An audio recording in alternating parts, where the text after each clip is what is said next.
오늘은 성령님의 사역 가운데 특별히 우리가 신학적으로 구원의 서정, 구원의 단계, 또 구원의 계단 나눌 수는 없습니다만 우리가 성령님이 어떻게 한 사람이 구원과 한 사람의 부르심부터서 영화로운 단계까지 성령님이 그 일들을 이루어 가시는가, 우리가 성령님을 믿습니다. 사도신경의 신앙 고백, 이 토대에 지금 성령님의 사역을 함께 나누고 있습니다. 죄인이 하나님 앞에서 의롭다함을 얻은 그 과정은 어떻게 이루어지지? 어떤 단계를 거쳐서 또 어떤 사역을 통해서 우리가 하나님 앞에서 의롭다함을 얻은 주의 백성이 되는 것인가?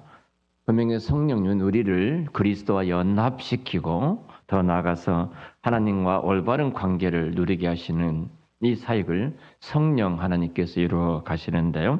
그 가운데 특별히 오늘은 이제 칭의라는 이 중요한 이 문제를 함께 나누고자 합니다.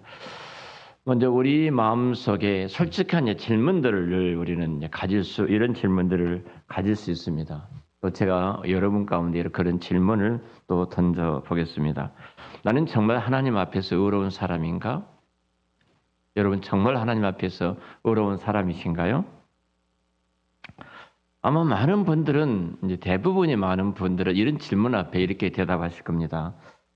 목사님, 아니요, 저는 많이 부족합니다. 어떻게 저 같은 하루도 수십 번, 수백 번 내 마음속에 일어나는 죄성들이 그렇게 많은데, 또 내가 보고 듣고 말하고 행동하는 것, 내 마음속에까지 들어있는 모든 것들을 보면은 정말로 죄도 많고 실패도 많은 사람인데, 내가 어떻게 의롭다, 죄 없는 의로운 사람이라고 말할 수 있겠습니까? 이렇게 생각할 수가 있습니다.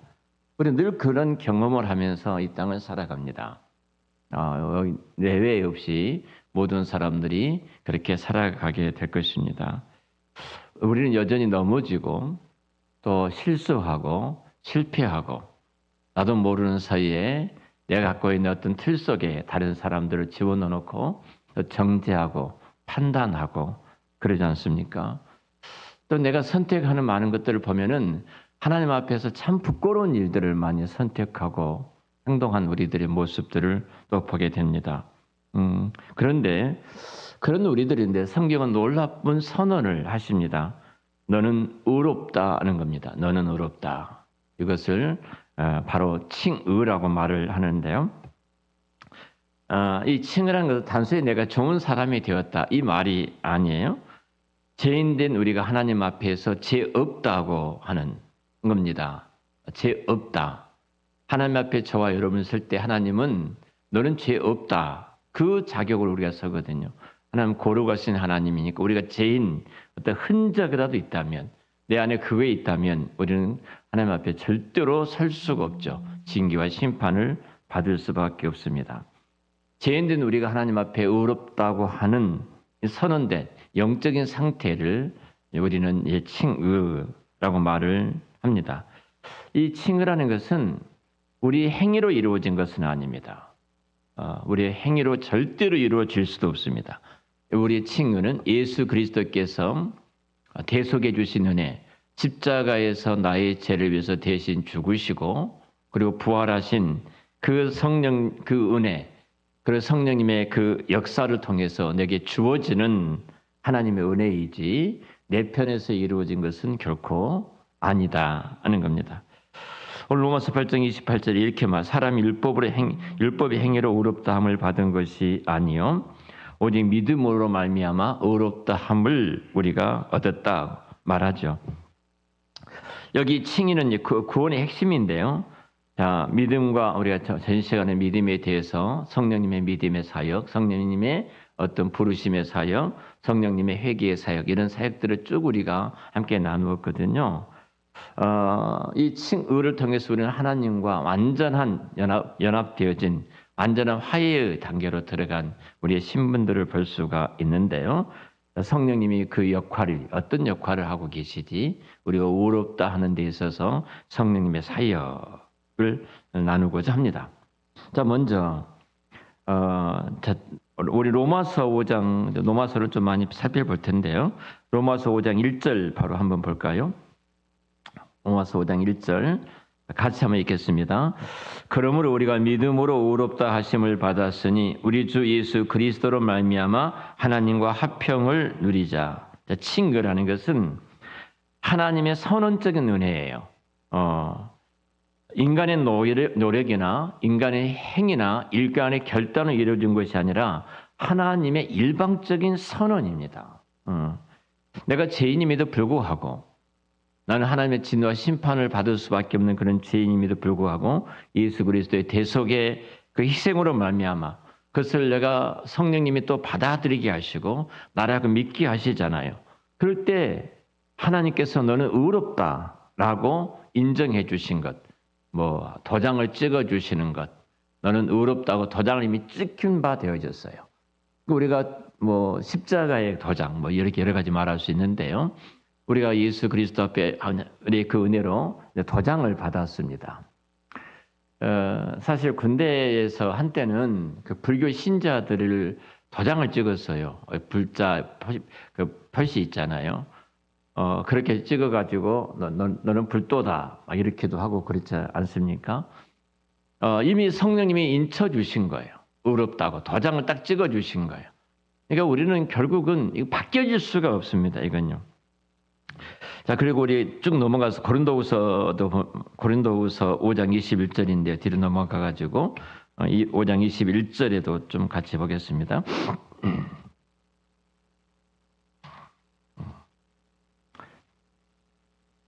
이 말씀 같이 함께 우리 읽도록 하겠습니다. 하나님이 죄를 알지도 못하신 이를 우리로 대신하여 죄로 삼으신 것은 우리로 하여금 그 안에서 하나님의 의가 되게 하려 하심이라. 자, 예수 그리스도의 대속에 연결된 의인데요. 하나님이 죄 없는 자로 우리를 삼으셨으니 이는 우리가 그 안에서 하나님의 의가 되게 하려 했다. 칭의는 우리의 행위가 아니라 그리스도의 의가 우리에게 전가되었다고 말씀하죠. 전가되었다. 삼아 주신 거예요. 오늘 말씀에 그 21절에 우리를 대신한 죄로 삼으신 것은 예수님을 우리로 하여금 그 안에서 하나님 의가 되게 하려 하셨다. 분명히 말씀을 하시잖아요. 그러니까 믿음은 그리스도의 의를 내 삶에 적용받는 하나의 통로이다고 말할 수 있어요. 좀 법정적인 이야기라, 법정적인 단어이거든요. 이 단어가요. 자, 이해를 좀 뭐 오늘 또 우리 뭐 국가가 계속 뭐 참 불행한 사건입니다만 어제도 그 재판이 있었고 오늘도 공개적인 재판이 있었던 것을 여러분들은 보셨을 것입니다. 법정에 어떤 한 사람이 서 있습니다. 그리고 그는 분명히 죄를 지었습니다. 증거도 있습니다. 그리고 판사가 이제 그에게 묻습니다. 당신은 이 죄를 인정하십니까? 물었어요. 그때 재판장 앞에 서 있는 그 죄인이 고개를 숙이면서 한마디, 네, 저는 죄를 인정을 합니다. 인정합니다. 이렇게 말을 했어요.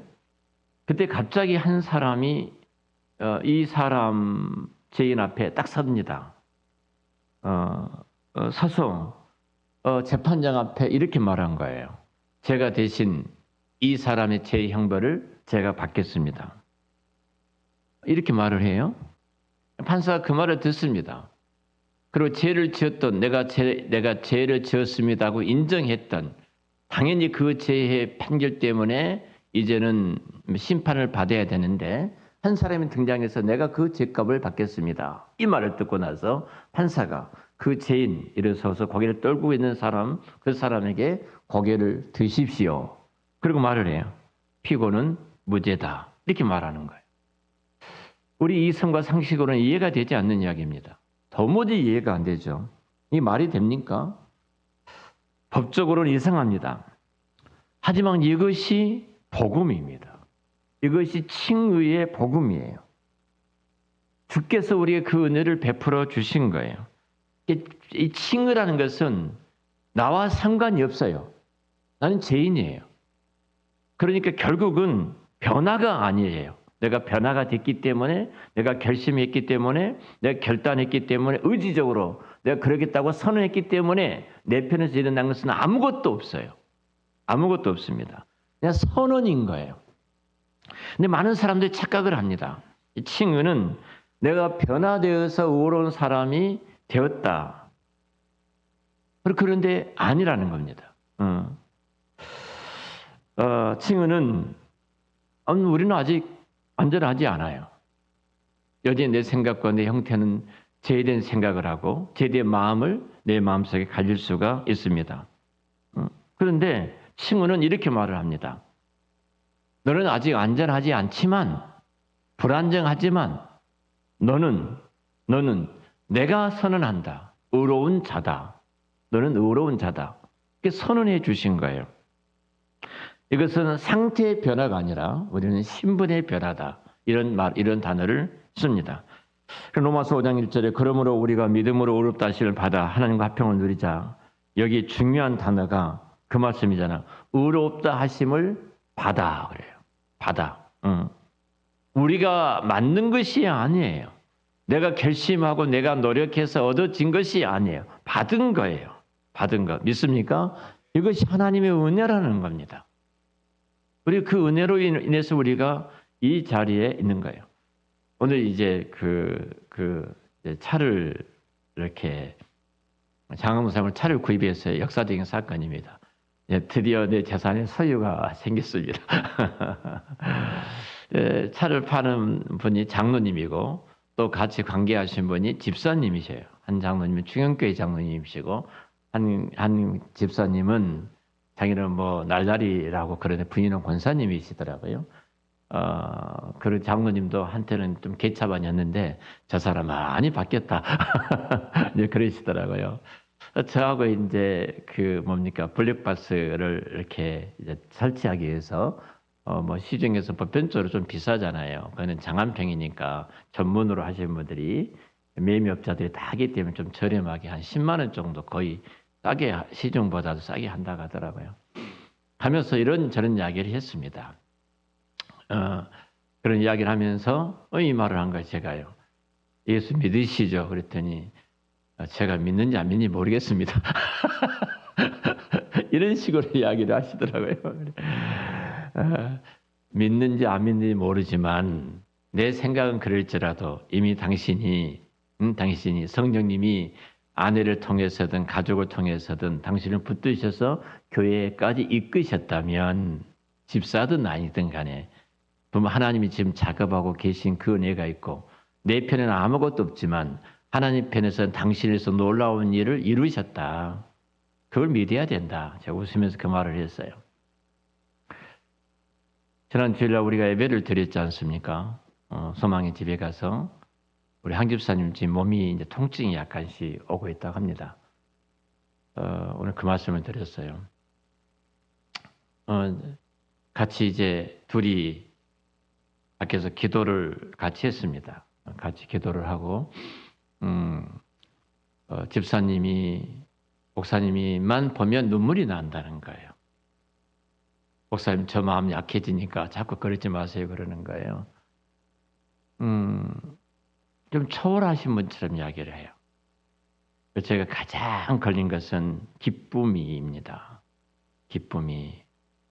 예, 그러면서 왜 그랬어요? 집사님, 내가 죽음은 우리 앞에 다가온 것 잘 알잖아요. 근데 내가 죽음 이후에 끝난 것이 아니라는 것도 알고 계시죠? 안다고 그래요.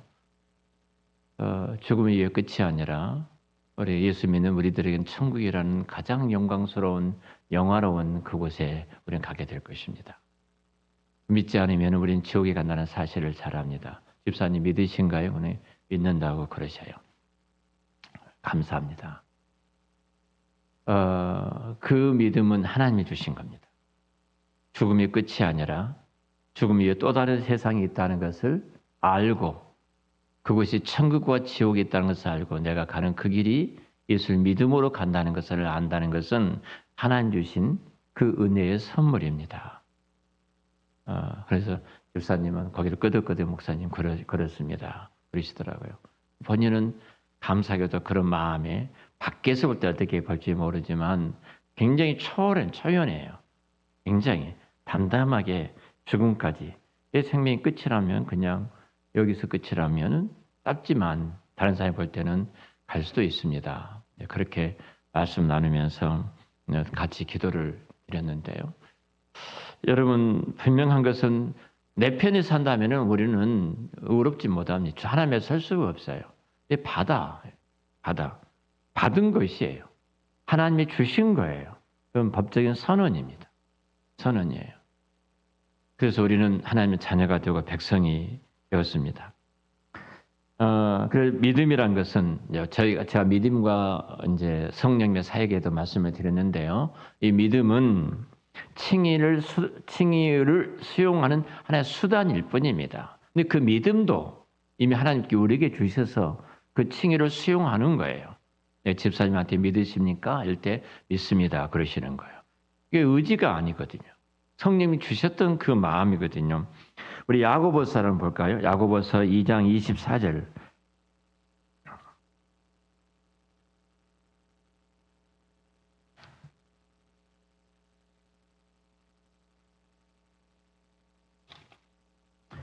이 장 24절 말씀 우리 같이 함께 읽겠습니다.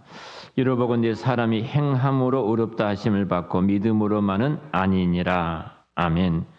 예. 여기 보면 야고보는 사람이 믿음으로 말미암아 의롭다함을 얻은 것이지 결국은 어떤 말씀이에요? 결국 우리 행함으로만은 아니다. 결국은 그 사람이 믿음으로 말미암아 의롭다함을 얻었다. 얻었다 한 자들이 우리가 의롭다 얻은 것은 행위가 아니라 믿음으로 얻은 거예요. 믿음으로 얻은 것입니다. 근데 여기서 이상하게 말씀하죠. 사람 믿음으로 말미암아 의롭다함을 얻은 것이지 행위로 얻은 것이 아님을 기억하라고 말씀을 하시는데요. 이로보건대 사람이 행함으로 의롭다 하심을 받고 믿음으로만은 아니니라. 여기 말씀은 좀 우리가 볼 때 행함으로 의롭다 하심을 뭐라고 그래요? 받았다. 믿음으로만은 아니다. 이잖아요. 자, 여기는 믿음이라는 단어를 쓸 때 행위를 지금 강조하고 있거든요. 이 말씀 가지고 사람들이 혼동을 합니다. 혼동을 해요.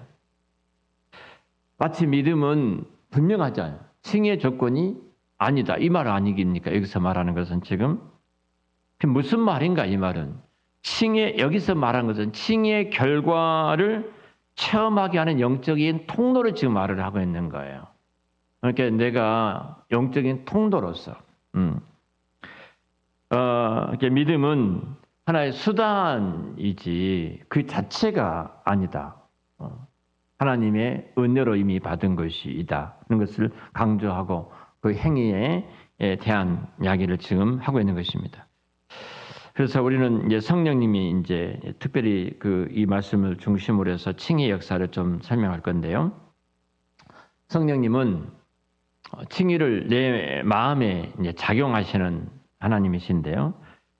인간이 스스로 칭의를 받아들이거나 이해하기는 불가능합니다. 우리는 전혀 받아들일 수도 없고 이해도 안 되어집니다. 성령님은 우리의 마음속에서 예수님의 의가 내 것임을 확신하게 하시는 것이지 그 성령님의 사역이지 내가 이해가 되고 납득이 되니까 수용하는 것이 아니라는 거죠. 로마서 8장 16절 말씀을 보면 성령이 친히 우리의 영과 더불어 하나님의 자녀된 것을 증언하신다고. 성령님이 행하시는 일이라는 겁니다. 그러니까 성령님은 이렇게 말할 수 있어요. 우리로 하여금 칭의를 느끼게 하신다. 느끼게 하신다. 감동하시고 설득하시고 감화하셔서 우리로 하여금 그것을 받고 느끼게 해 주시는다. 그래서 칭의란 것은 우리가 주관적인 사실이 아니라 객관적인 사건인데 그것을 이제 내 안에서 객관적인 사건이 주관적으로 느끼게 해 주시는 것, 성령님이 그 작업을 또 성령님이 이루어 가십니다. 우리는 종종 이런 생각이 듭니다. 나는 죄인처럼 늘 이렇게 여겨지고 죄인처럼 이렇게 느껴집니다. 그럴 수 있어요. 근데 그래서 하나님 성령님을 보내셔가지고 성령님이 역사를 하시는 거죠. 그런 우리들에게 말씀을 하신 거예요. 로마서 8장 16절 말씀 보니까 성령이 친히 우리의 영과 더불어 우리가 하나님의 자녀인 것을 증언하신다. 그랬어요. 이렇게 좀 그 하나님과 성령님과 우리가 이제 대화를 한다면은 이렇게 해요. 하나님, 성령 하나님, 저는 여전히 부족합니다. 여전히 부족합니다. 그때 성령님이 한 말씀이 있어요. 그래도 너는 의롭다는 거야. 그래도. 그래 알아. 너는 부족하다고 말하지만 맞아. 그래도 너는 의롭다.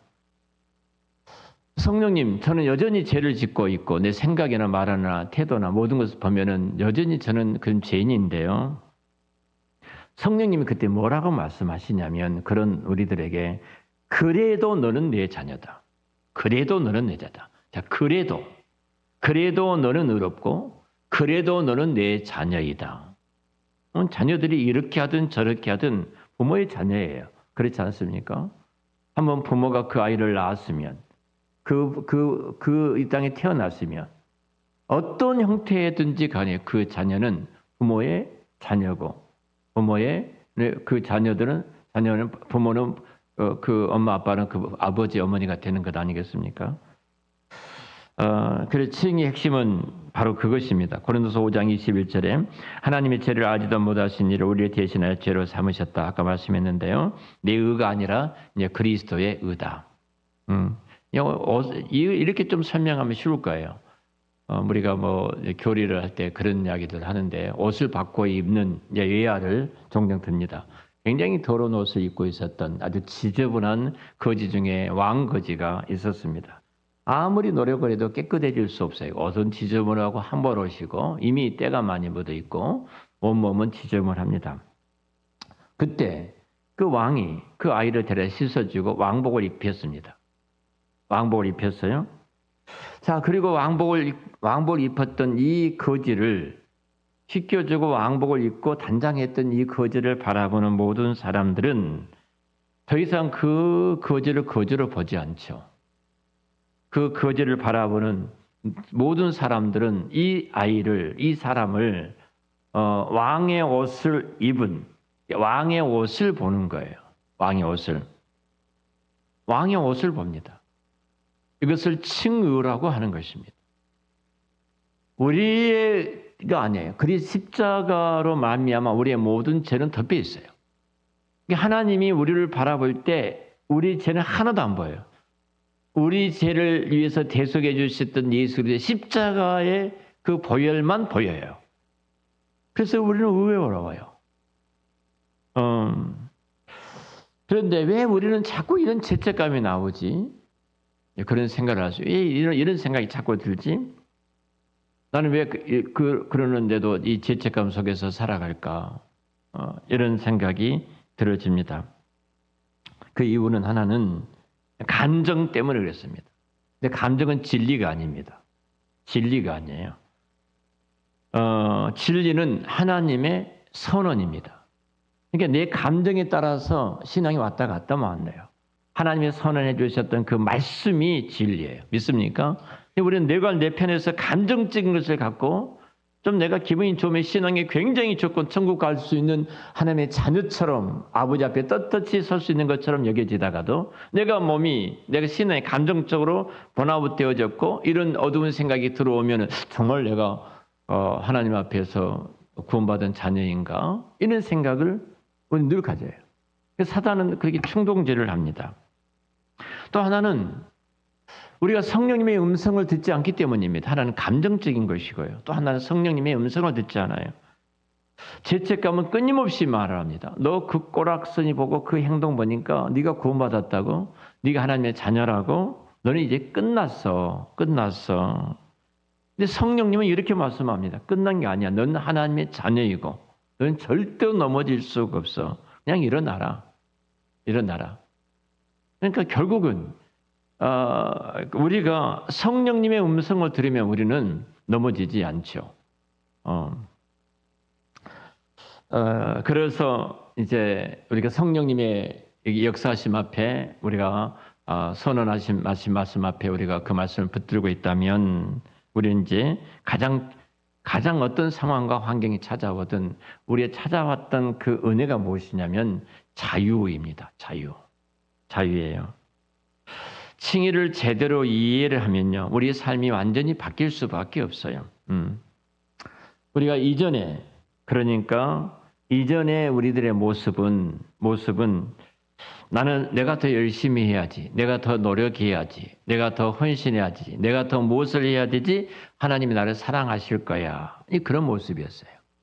근데 우리가 칭의라는 신앙을 내가 받아들이고 내가 완전히 믿고 있다면 나는 이미 사랑받고 있는 하나님의 자녀이고 누가 뭐라 할지라도 내 모습이 어떠할지라도 나는 하나님을 아버지라고 부르는 그 하나님의 아들이고 하나님의 딸이야. 내가 사랑을 받고 있기 때문에 내가 지금 이 땅에 살아가고 있어. 이런 그리스도인의 거룩한 정체성과 그 자존이 생기는 것이죠. 자, 그런 우리들에게 이 칭의가 이제 성화에 미치는 관계, 그 칭의는 단회적이에요. 성화는 계속해서 이 땅에서 우리가 이루어져가는 사역인데요. 그러면 우리는 칭의만 있으면 되는 겁니까? 이제 이런 질문을 합니다. 이것만 붙잡으면 됩니까? 칭의는 출발점입니다. 성화, 내가 하나님의 자녀로서 하나님의 그 나라의 백성으로서의 자라나는 성화의 과정, 성화는 과정이에요. 자라나는 과정이 성화이고 칭의는 이제 출발점이에요. 나무의 비유를 든다면 이렇게 말할 수 있어요. 칭의라는 것은 나무가 심겨진 거예요. 나무가 심겨졌어요.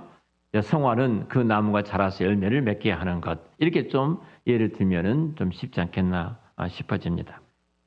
자, 그럼 우리가 어떻게 우리 삶 속에서 이 칭의에 성령께서 의롭다 해주셨던 그 은혜를 누리면서 멋지게 살아갈 수 있을까 합니다. 자, 그것은 죄책감 대신에 이제 복음을 선택하는 건데요. 죄를 지었을 때 나는 끝났다. 사탄은 끊임없이 우리에게 참소하죠. 너 끝났어. 너는 네가 뭐라고 말해도 뭐라고 생각해도 내 꼴을 보면 절대 그러지 못해. 그렇게 하잖아요. 그럴지라도 이런 마음이 들 때 우리는 나는 그래도 여전히 의롭다. 그리고 나는 다시 끊임없이 부어주신 그 은혜로 나는 계속 살아갈 거예요. 난 여전히 의로워. 믿음으로 받아들이는 겁니다. 믿음으로 받아들이고 칭의를 느낀 것이 아니에요. 믿는 거예요. 그 선언을 아멘으로 믿는 것입니다. 성도들이 이제 그럴 수 있어요. 목사님 느껴지지 않는데요. 이럴 수 있습니다. 느껴지지 않는데요. 그럴 때 우리가 할 수 있는 것은 그래도 믿으세요. 이렇게 할 수밖에 없어요. 성령님이 지금 내 생각과 내 감정적인 것으로 보지 말고 하나님의 말씀이 이렇습니다. 그래서 성령님이 우리에게 감동을 주시고 느껴지도록 그 음성 앞에 소리가 그래서 고백하게 만들도록 가져오죠. 자, 이렇게 칭의가 우리의 삶 속에 주는 유익이 무엇인가? 이 땅을 살아가는 유익이 무엇인가? 그 유익은 담대함입니다. 이제 우리는 하나님 앞에 당당하게 나아갈 수가 있습니다. 그 아버지라고 부르면서 성령으로 말미암아 아버지라고 부르면서 담당하게 나가는 그 담대함을 주시고요. 또 이 땅에 사는 우리에게 주신 유익이 자유로움입니다. 더 이상 내가 누구에게 인정받기 위해서 아둥바둥하지 않습니다. 하나님이 보고 계시고 알고 계시기 때문에 모든 상황에 매이지 않고 자유를 가질 수가 있어요.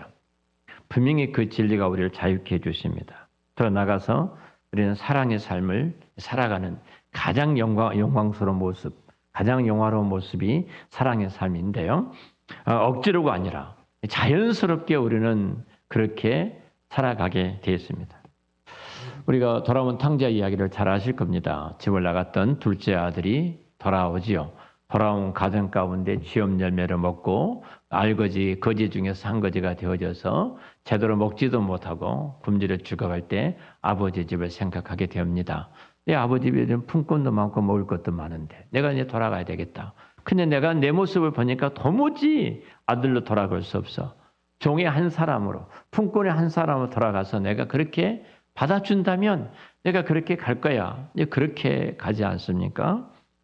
근데 그는 그렇게 생각했는데 아버지가 어떻게 선언합니까?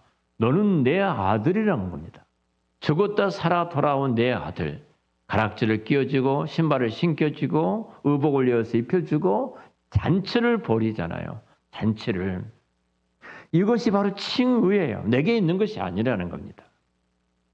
자녀됨의 그 영광은 내게 있는 것이 아니라 영원전에 택해 주셨던 하나님의 그 은혜, 나를 위해서 십자가에 죽으셨던 예수 그리스도의 그 사랑, 성령께서 끊임없이 감동해 주셔서 그것을 믿어 하나님 아버지라고 부르게 해주셨던 그 은혜로 인해서 주어진 선물이 이 칭의예요. 그래서 결국은 그 성령님, 칭의의 은혜, 이 은혜를 주셨던 성령님은 이제 우리와 함께 더불어 보혜사 성령으로서 내주에 계시면서 우리 함께 살아가는 삶이거든요. 성령님은 단순히 우리에게 뭐 어떤 교리를 가르치는 분은 아니십니다. 실제로 우리 안에서 일하셔요. 실제로. 우리가 이 땅을 살아갈 때 이런 생각을 가질 수 있습니다. 나 매일 실패하는데 또 넘어지고 또 넘어지고 또 넘어지는데 그때 내 안에 내 곁에 계셨던 내 안에 계신 성령님은요 조용히 말씀하십니다. 늘 실패하고 넘어진 나에게 그래도 나는 너를 절대로 포기하지 않는다는 거예요. 절대로.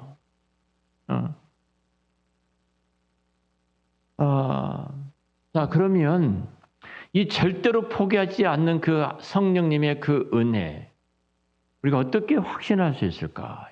어떻게 확신할 수 있을까? 로마서 8장 33절부터 34절인데 이 말씀을 우리 같이 한번 읽도록 하겠습니다. 로마서 8장 33절과 34절입니다.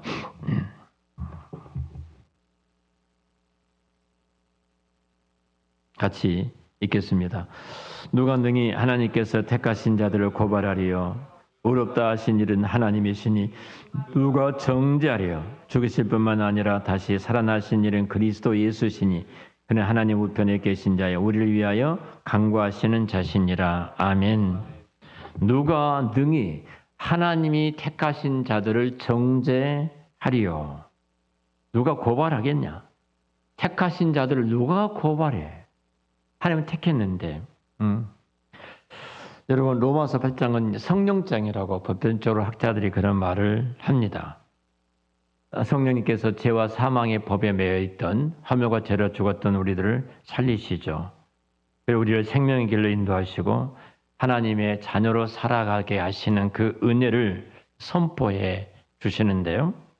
오늘 이 그 로마서 8장 이 말씀은 특별히 성령의 그 사역 안에서 살아가는 택함받은 하나님의 자녀들이 누리는 평안과 참된 자유에 대해서 말씀을 하고 계십니다.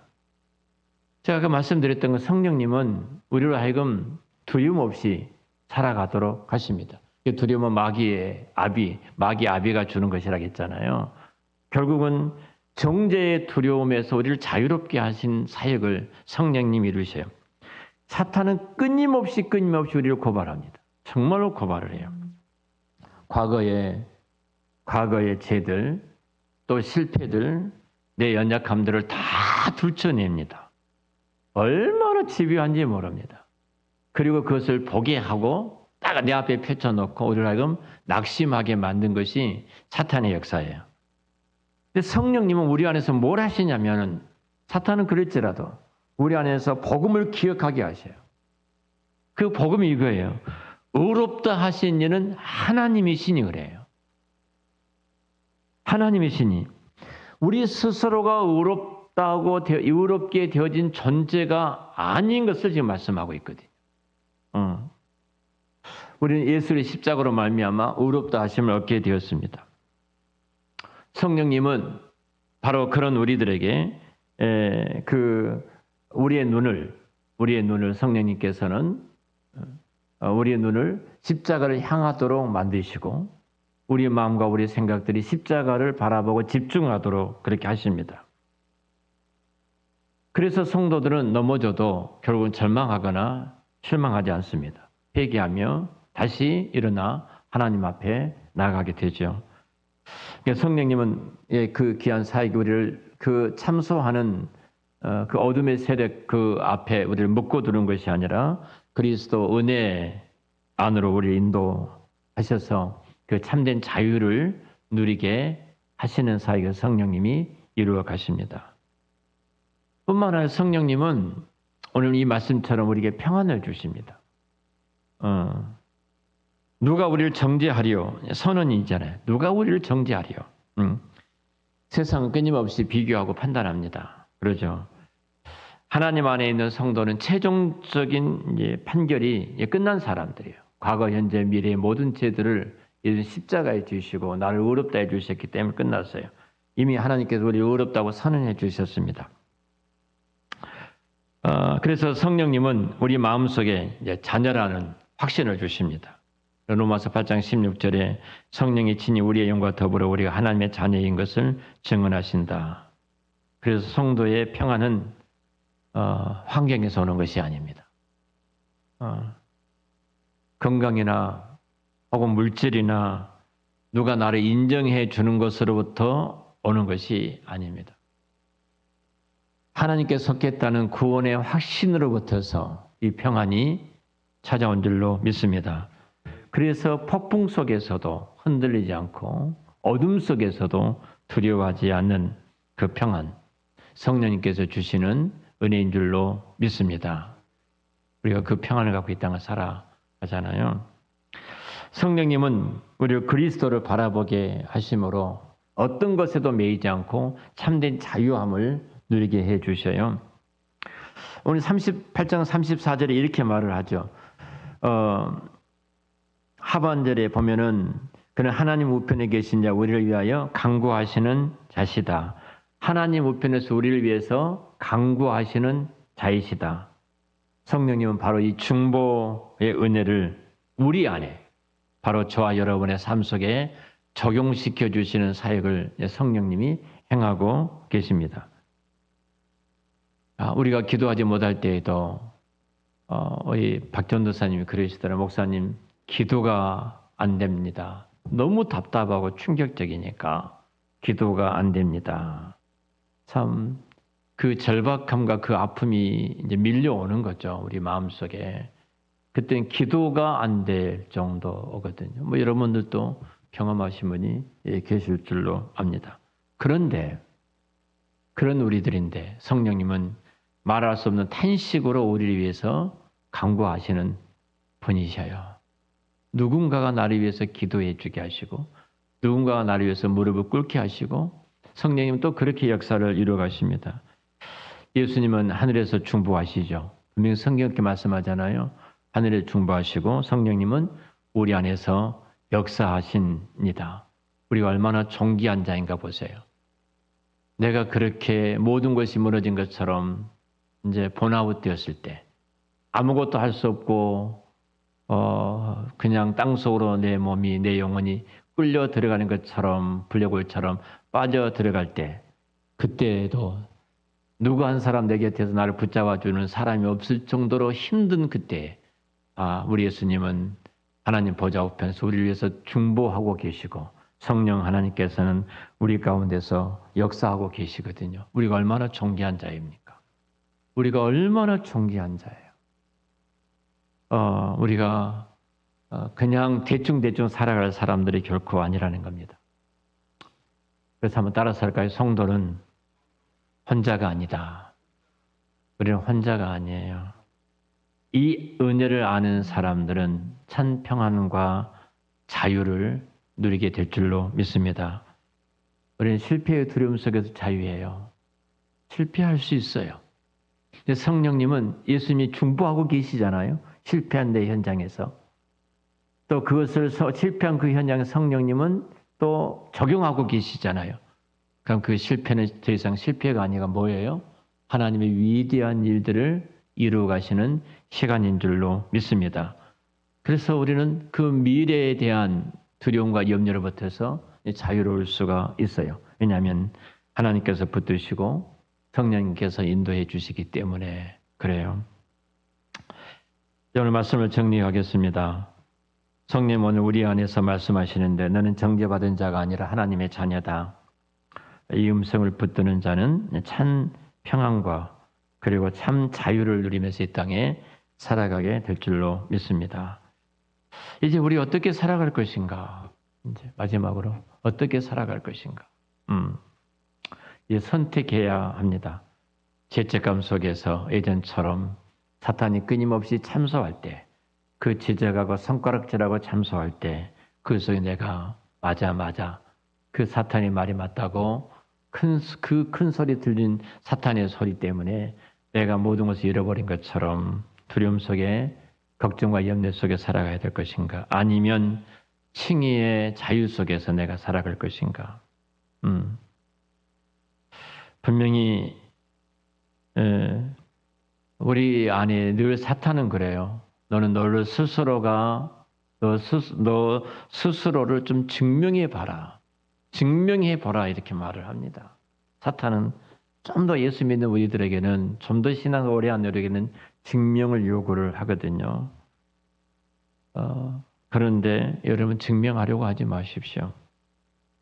이미 의롭다 하심을 받은 자로서 이 땅에 살아가시면 됩니다.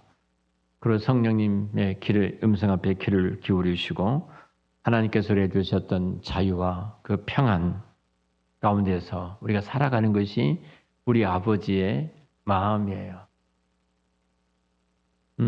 여러분 이렇게 집 나가 본 적이 있습니까? 여러분은 다 훌륭하신 분들이어서 집을 나가셔 본 적이 거의 없을 겁니다. 저는 집을 나가 본 적이 있습니다. 너무 그 사춘기 때는 그런 생각이 들잖아요. 너무 힘들게 하니까 진짜 우리 부모 맞아? 이런 생각이 들 때가 있잖아요. 저도 중학교 2학년 말 무렵 방학 바로 하고 나서 내가 더 이상 이런 집에 있을 수가 없다 하고 집을 나갔습니다.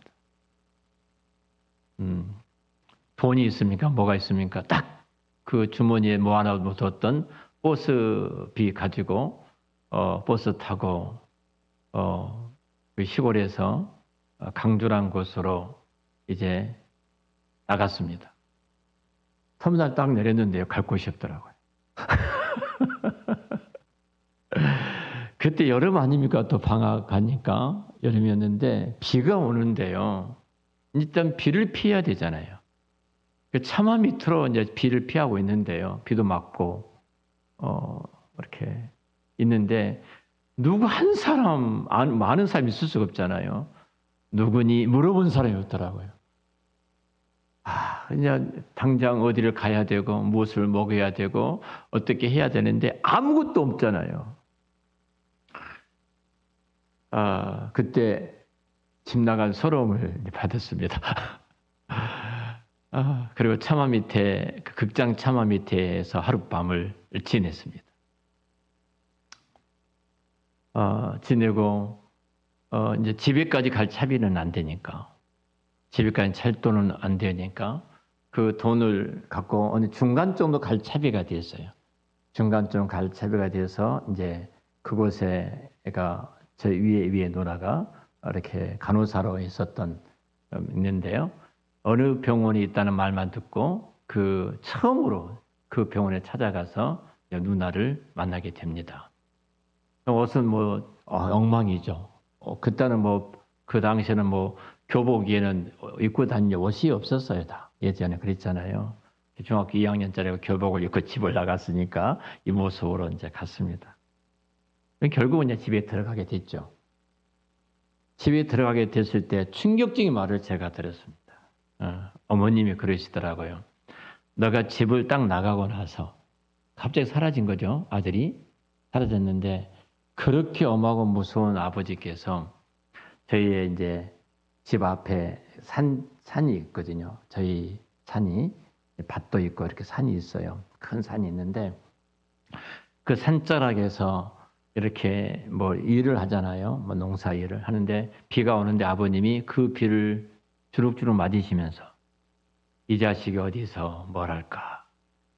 이 자식이 어디서 어떻게 했을까? 지금처럼 뭐 전화가 있습니까? 뭐가 있습니까? 아버님 막 그러면서 눈물이 글썽였단 말을 어머님한테 들었는데 저희 아버님은 절대로 그럴 뿐이 아니라고 생각을 했습니다. 그 말을 들었더니 내가 폭포수처럼 눈물이 나오더라고요. 폭포수처럼. 제가 예수를 만나고 나서 하나님을 아버지라고 부를 때 그 마음을 제가 느꼈어요. 부정적인 의미도 참 많았지만 부정적인 의미 정말로 많았지. 아버지가 그러셨구나. 나는 철없이 아버지에게 고통을 주고 떠났어요. 돌아오면 탕자처럼 떠났는데 아버지는 그러셨구나. 아버지는. 여러분 하나님께서 영원적으로 택하시고 예수님이 나를 사랑하셔서 십자가에 죽으셨어요. 그리고 부활하셨어요. 그리고 성령 하나님께서 삼위 하나님께서 한 사람 위해서 역사하신 그 손길을 보세요. 이 비밀을 깨닫게 해달라고 바울은 에베소서에 기도하잖아요. 우리 깨닫지 못하니까. 성령님이 감동하시고 설득하셔서 나를 믿어 하나님의 자녀가 되도록 역사해 주셨어요. 이제는 우리는 의로운 자로서 하나님을 아버지라고 부르는 영광스러운 자리에 저와 여러분들이 있게 됐습니다. 여러분 우리가 얼마나 존귀한 자입니까? 우리 이 땅에 살아갈 때는요. 전혀 삼위 하나님의 그 은혜 없이 내 멋대로 살아가는 것 같지만 삼위 하나님은 한순간도 세상적으로 말한다면 우리를 향해서 눈을 떼고 계시지를 않는다는 겁니다. 눈을 떼고 계시지를 않아요. 우리가 그 은혜를 받고 살아가는 대단한 하나님의 자녀들입니다. 뭐가 두렵습니까? 성령께서 저와 여러분의 눈을 열어주셔서 이 은혜 속에 살아가는 정말로 이 시대에 예수 믿는 사람들이 가진 세상이 주진 못한 늘 환경에 따라 움직이는 이 요즘 시대에 가장 멋지게 웃으면서 살아가는 저와 여러분들이 되시기를 우리 주의 이름으로 축원합니다.